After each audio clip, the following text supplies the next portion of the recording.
Hello students, I am your maths teacher Poonam. आज मैं आपके लिए टॉपिक लेके आई हूँ trigonometric ratios of some specific angles.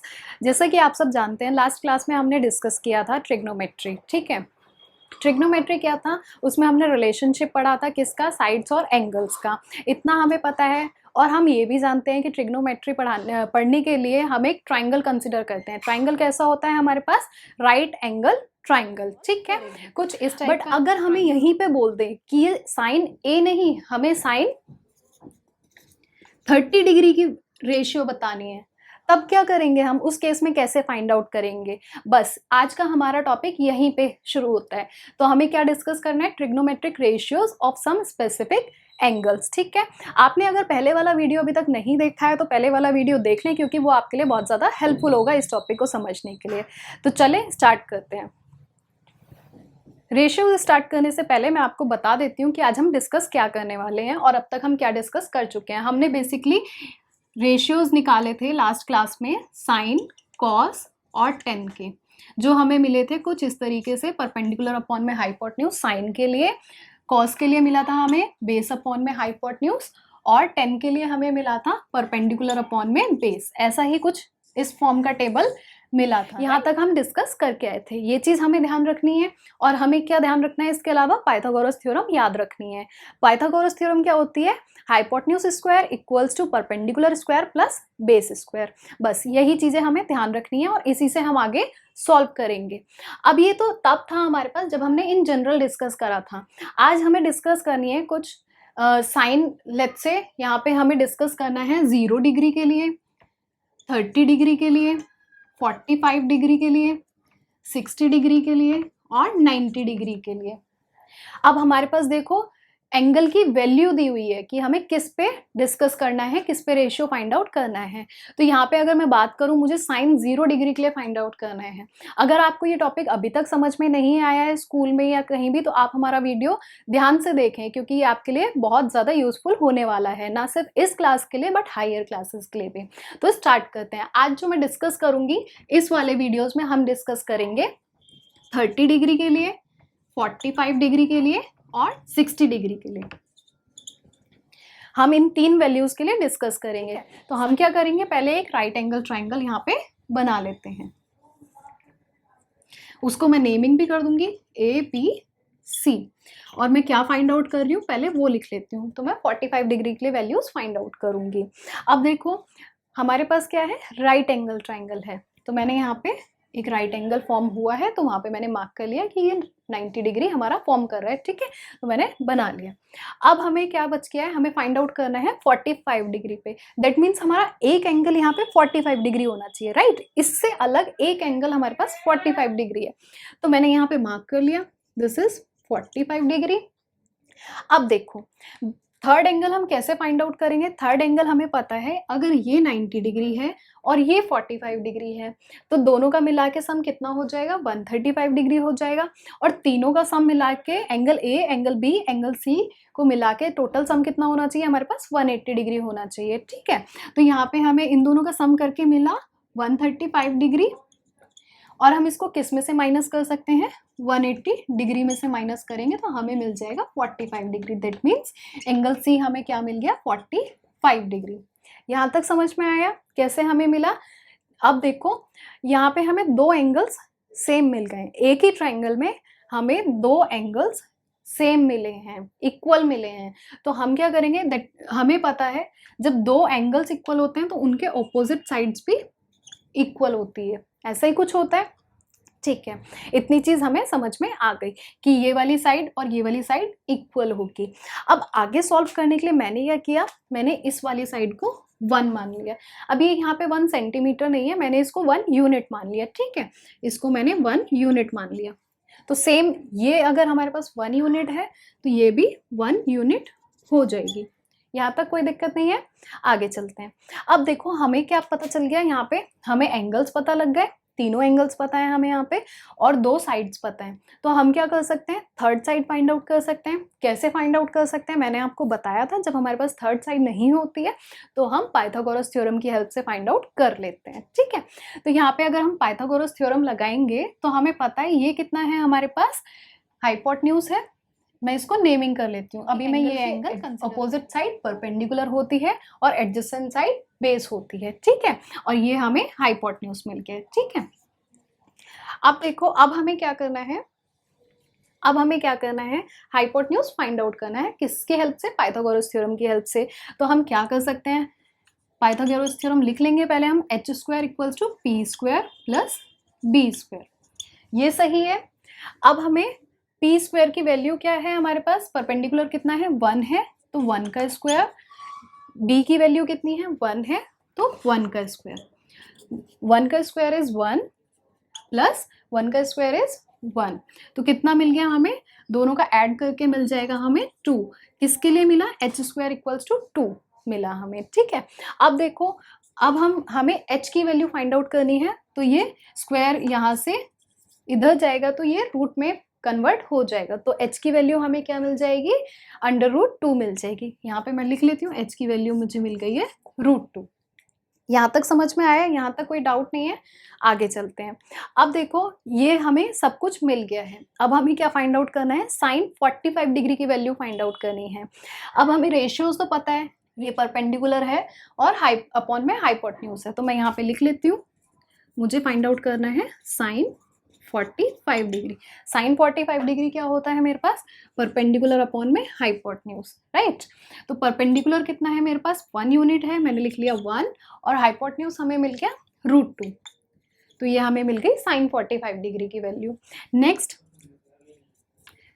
Cos 45 degree के लिए हम फाइंड आउट करेंगे। कॉस 45 डिग्री क्या है हमारे पास, बेस अपॉन में हाइपोटेन्यूज, तो यहाँ पे कितना है, लिख लेते हैं हम, बेस अपॉन में हाइपोटेन्यूज। बेस कितना है, 1 है हमारे पास, 1, और h की वैल्यू कितनी है, √2, तो हमने ये सेम लिख लिया, ठीक है। हमें कॉस साइन 45 डिग्री मिल गया, कॉस 45 डिग्री मिल गया।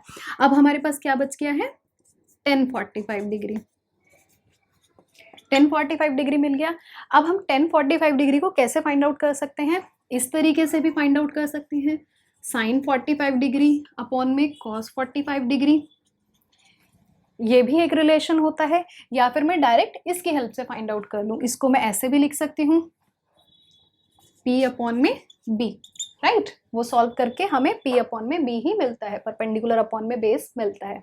तो मैं परपेंडिकुलर की वैल्यू पुट कर दूंगी, जो कि 1 है, हमें 1 मिली है, और बेस की वैल्यू कितनी है हमारे पास, 1 है, तो 1 अपॉन 1 इज 1। अब हमें 3 वैल्यूज मिल गई हैं, sine 45 degree, cos 45 degree, tan 45 degree. अब बाकी की जो 3 वैल्यूज हैं उन्हें तो हमें पता है, वो हम बहुत ईजिली फाइंड आउट कर सकते हैं। कॉसेक की वैल्यू फाइंड करने के लिए हम क्या करेंगे, साइन 45 डिग्री का इन्वर्स कर देंगे, राइट। और बाकी दोनों की वैल्यूज भी हम ऐसे ही फाइंड आउट कर लेंगे, तो हम फटाफट से उनको समझ लेते हैं और लिख लेते हैं। यहाँ पे हमारे पास अब क्या चाहिए हमें, कॉसेक 45 डिग्री। अब ये इन्वर्स किसका है, साइन का इन्वर्स है, तो अगर मैं इस वाली वैल्यू को इन्वर्स कर दूं तो मुझे कॉसेक 45 डिग्री के लिए आंसर मिल जाएगा। तो कितना हो जाएगा, ये हो जाएगा हमारे पास √2, ठीक है। अब हमें क्या चाहिए, सेक 45 डिग्री। सेक 45 डिग्री किसका इन्वर्स होगा, कॉस 45 डिग्री का इन्वर्स होगा, राइट। तो यहाँ पे भी हमें आंसर मिल जाएगा √2। नेक्स्ट, अब हमारे पास बच गया है कॉट 45 डिग्री।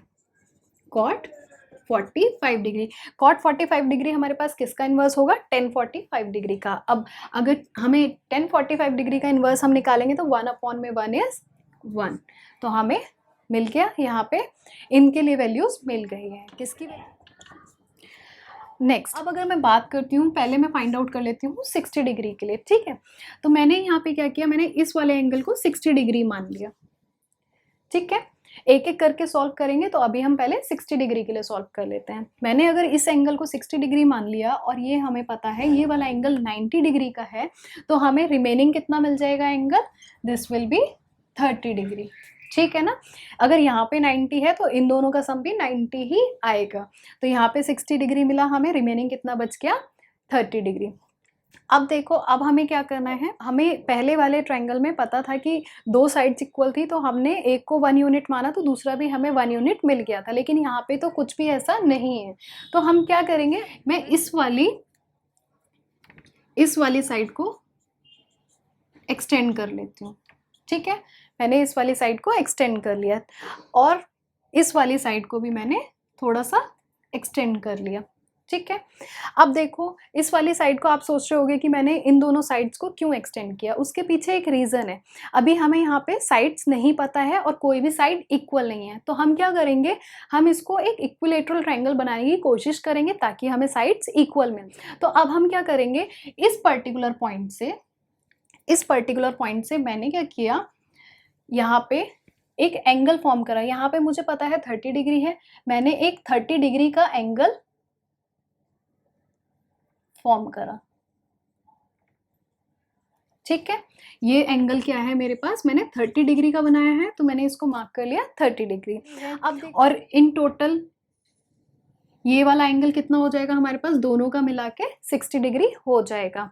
तो यहाँ पे ये दो एंगल्स अगर हमें मिल गया, हम ट्राइंगल कंसिडर करते हैं। इस पॉइंट को मैं नेम कर लेती हूँ ABCD, मैंने इस पॉइंट को नेम दे दिया, ठीक है। तो यहाँ पे एक हमें बड़ा ट्राइंगल मिल गया है। बड़ा ट्राइंगल क्या है हमारे पास, ACD ट्राइंगल है।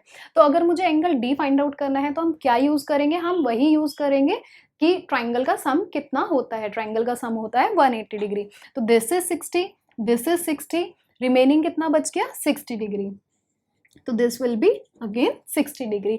अब देखो बड़ा वाला ट्राइंगल हमें मिल गया, ये वाली साइड और ये वाली साइड क्या हो जाएंगी, इक्वल हो जाएंगी। क्यों इक्वल होंगी, क्योंकि ये एंगल A भी 60 डिग्री है, ये भी एंगल C भी 60 डिग्री है और एंगल D भी 60 डिग्री है। तो ये अभी क्या बन गया है, ये इक्विलेटरल ट्राइंगल बन गया है, ठीक है। थोड़ा सा कंस्ट्रक्शन किया हमने, थोड़ा सा लॉजिक लगाया, हमने इस ट्राइंगल को इक्विलेटरल ट्राइंगल बना लिया साइड्स एक्सटेंड करके, ठीक है। अब देखो, अब अगर मैं इस वाली साइड को 1 मानती हूँ, 1 यूनिट मैंने मान लिया इस वाली साइड को, लेट्स से ये 1 यूनिट है, तो ये भी कितनी हो जाएगी मेरे पास 1 यूनिट, और ये वाली भी कितनी हो जाएगी 1 यूनिट। अभी ये पूरी A से लेके D तक कितनी है 1 यूनिट है, और CD कितना है 1 यूनिट है, AC कितना है 1 यूनिट है। यहाँ तक समझ में आया। इसके बाद अब हम क्या करेंगे, अब हमें पता है यहाँ पे हमने एक परपेंडिकुलर भी हमें मिल रखा है, ठीक है। परपेंडिकुलर क्या करता है, जब किसी पॉइंट से अपोजिट लाइन पे परपेंडिकुलर बन रहा होता है तो वो क्या करता है, लाइन को बाइसेक्ट करता है और एंगल को भी बाइसेक्ट करता है। इतनी चीज़ हमें पता है। तो यहाँ पे देखो एंगल भी बाइसेक्ट हुआ और ये लाइन भी बाइसेक्ट हुई। अभी ये 1 यूनिट थी, तो ये वाली कितनी रह जाएगी, ये हमारे पास रह जाएगी हाफ यूनिट। ए भी हमें क्या मिल गया, हाफ यूनिट मिल गया, ठीक है। यहाँ तक समझ में आया। ये वाली साइड कितनी हो गई हमारे पास 1 यूनिट हो गई, ये वाली हाफ यूनिट हो गई। अब हमारे इस वाले ट्राइंगल का काम खत्म हो गया, तो मैं इसको हटा देती हूँ ताकि हमें सम सॉल्व करने में आगे इजी रहे। अब हमें पता है कि पाइथागोरस थ्योरम की हेल्प से हम थर्ड वाली साइड फाइंड आउट कर सकते हैं। तो देखो यहाँ पे हम कैसे फाइंड आउट करेंगे, ये हमारा पॉइंट था, दिस इज C। हमारे पास ट्राइंगल है ABC और हमें क्या गिवन है, ये हाइपोटेन्यूज है। एंगल हम 60 डिग्री का मान रहे थे, ठीक है। इस वाले पॉइंट को कंसिडर करके हम फाइंड आउट कर रहे हैं अभी। तो परपेंडिकुलर हमारा ये वाला हो जाएगा, ये परपेंडिकुलर हो जाएगा और ये वाला बेस हो जाएगा। तो बेस तो हमें मिल गया, बेस कितना है हाफ यूनिट है, हाइपोटेन्यूज हमारा 1 यूनिट है। हमें परपेंडिकुलर नहीं पता है, तो पाइथागोरस थ्योरम हम यूज करेंगे। पाइथागोरस थ्योरम क्या होती है हमारी, h² = p² + b², यही है। अब तक तो हमें ये याद हो गया है। अब हम क्या करेंगे, आगे वैल्यूज पुट कर लेंगे। तो यहाँ पे h की वैल्यू कितनी है 1 है, तो 1 का स्क्वायर। परपेंडिकुलर हमें नहीं पता है तो हम उसको एज इट इज लिख लेंगे p² प्लस में कितना होगा, बेस की वैल्यू हम पुट कर देंगे। अब बेस की वैल्यू कितनी है हमारे पास, यहाँ पे हाफ यूनिट है, तो दिस विल बी 1/2। 1 का स्क्वायर इज 1, यहाँ पे हमें परपेंडिकुलर स्क्वायर प्लस इसका स्क्वायर करेंगे तो 1 का स्क्वायर इज 1 एंड डिनोमिनेटर में क्या आ जाएगा, 2 का स्क्वायर इज 4। तो हमें कितना मिल गया 1/4। अब अगर इसको हम यहाँ पे ले जाके सॉल्व करते हैं, जिसको हम ट्रांसपोज भी कहते हैं, तो यहाँ पे कितना हो जाएगा 1, ये या इधर जाएगा तो हो जाएगा माइनस, एंड दिस इज 1/4। किसके इक्वल मिल रहा है हमें, p² के इक्वल मिल रहा है। इसको हम सॉल्व करेंगे तो हम क्या करते हैं, एलसीएम ले लेते हैं। एलसीएम लेके इधर कितना आ जाएगा, this will be 4 and this is -1। किसके बराबर मिला, p² के बराबर मिला। अब हमें यहाँ पे कितना मिल गया, 3/4 p² के इक्वल मिल गया। अब हम रूट हटाएंगे तो हमें क्या मिल जाएगा, दिस इज √3 एन अपॉन में 2। किसके इक्वल मिल गया, ये हमें मिल गया p के इक्वल मिल गया। अब हमें परपेंडिकुलर की वैल्यू मिल गई, तो परपेंडिकुलर की वैल्यू भी हम पुट कर लेते हैं। कितनी है यहाँ पे, √3/2। यहाँ तक समझ में आया, यहाँ तक कोई डाउट है, नहीं है? आगे बढ़ते हैं। हमने नेक्स्ट हमें क्या करना है, अब हमें ये तीनों वैल्यूज तो पता लग गई और हमें ये भी पता है कि हमें किसके लिए फाइंड आउट करना है। अभी हम 60 डिग्री के लिए फाइंड आउट कर रहे हैं, 60 डिग्री के लिए फाइंड आउट कर रहे हैं, लेकिन क्या फाइंड आउट कर रहे हैं, हम साइन 60 डिग्री की वैल्यू फाइंड आउट करेंगे। तो हम यहाँ पे लिख लेते हैं साइन 60 डिग्री। कितना हो जाएगा साइन 60 डिग्री, p अपॉन में h, p अपॉन में h। तो p क्या मिला है यहाँ पे हमें, √3/2 और h कितना है हमारे पास, h है 1 यूनिट। तो यहाँ पे डिनोमिनेटर में क्या है हमारे पास, 1 है, तो this will remain same, √3/2। Sine 60 degree की वैल्यू हमें कितनी मिल गई है, √3/2।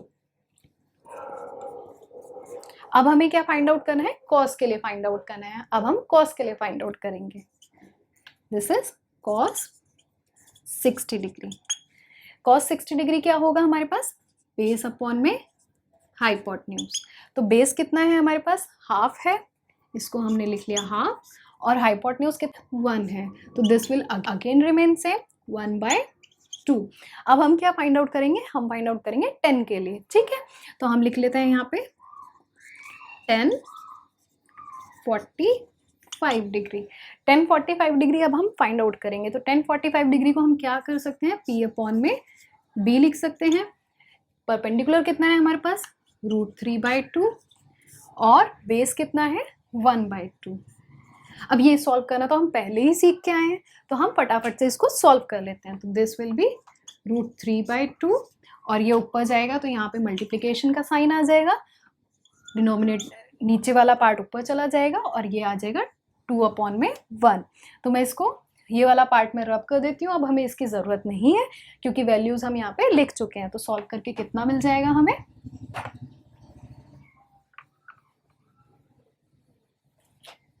अब हमें सॉल्व करके ये मिल जाएगा, यहाँ पे 2 से 2 कैंसिल हो जाएगा, तो दिस विल बी √3। तो हम फाइंड आउट कर रहे थे 10 60 डिग्री के लिए, तो ये 10 60 की वैल्यू मिल गई है हमें √3, ठीक है। यहाँ पे ध्यान रखना, यहाँ पे 10 60 डिग्री है, 10 45 डिग्री नहीं है।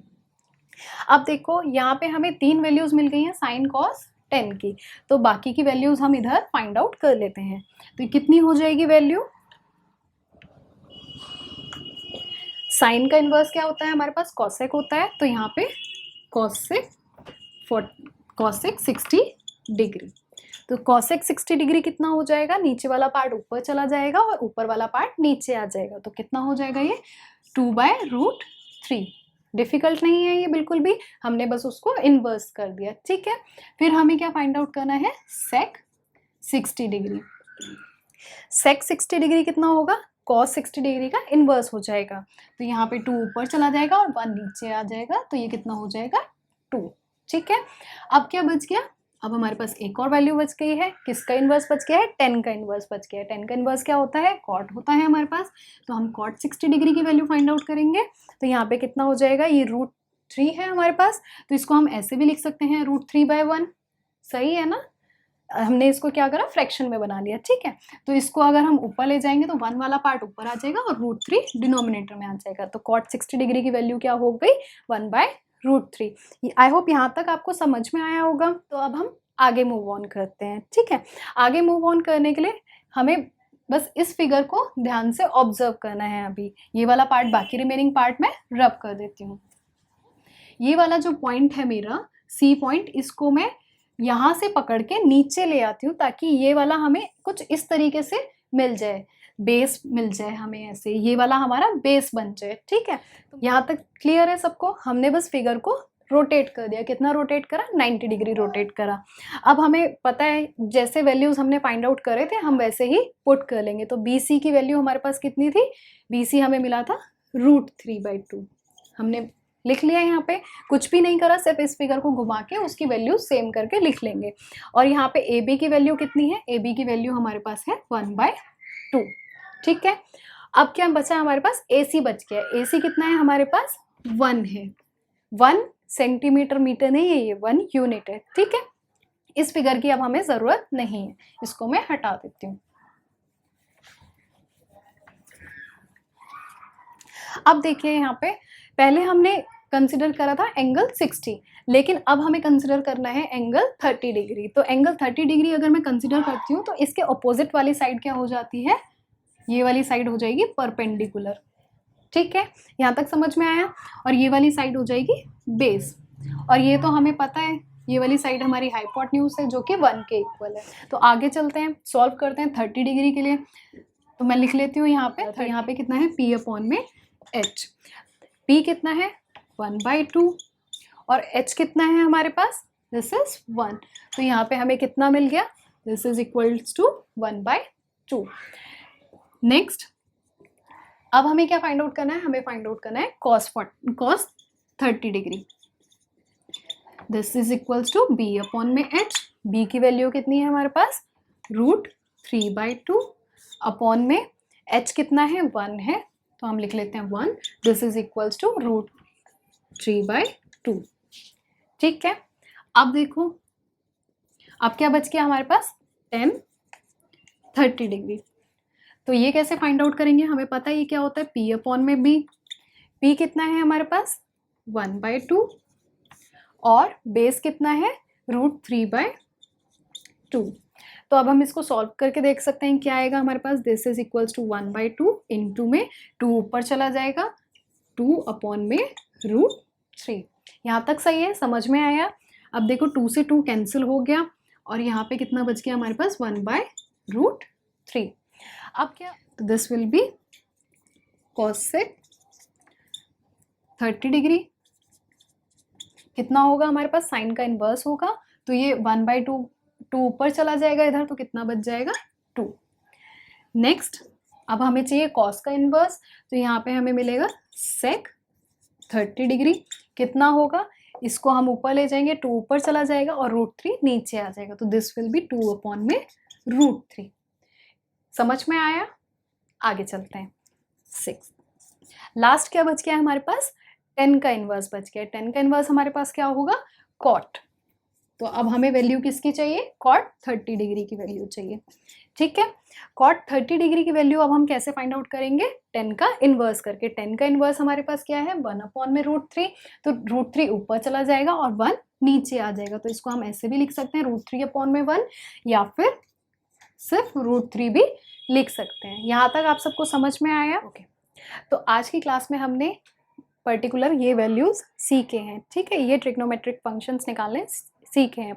नेक्स्ट क्लास में हम 0 डिग्री और 90 डिग्री के लिए ट्रिग्नोमेट्रिक रेशियोज निकालना सीखेंगे। तो तब तक हमारे साथ जुड़े रहें ताकि आपका क्लास मिस ना हो, हमें फॉलो करें। अगर आपके कॉन्सेप्ट्स क्लियर हुए हैं, आपको इस वीडियो से हेल्प मिली है, अच्छा लगा है, तो हमें कमेंट करके बताएं। और अगर आपके दोस्त हैं जिनको प्रॉब्लम है ऐसे कॉन्सेप्ट समझने में, ट्रिग्नोमेट्री समझने में, तो आप उनके साथ भी ये वीडियो शेयर कर सकते हैं। Do like us, subscribers and share the video. Thank you.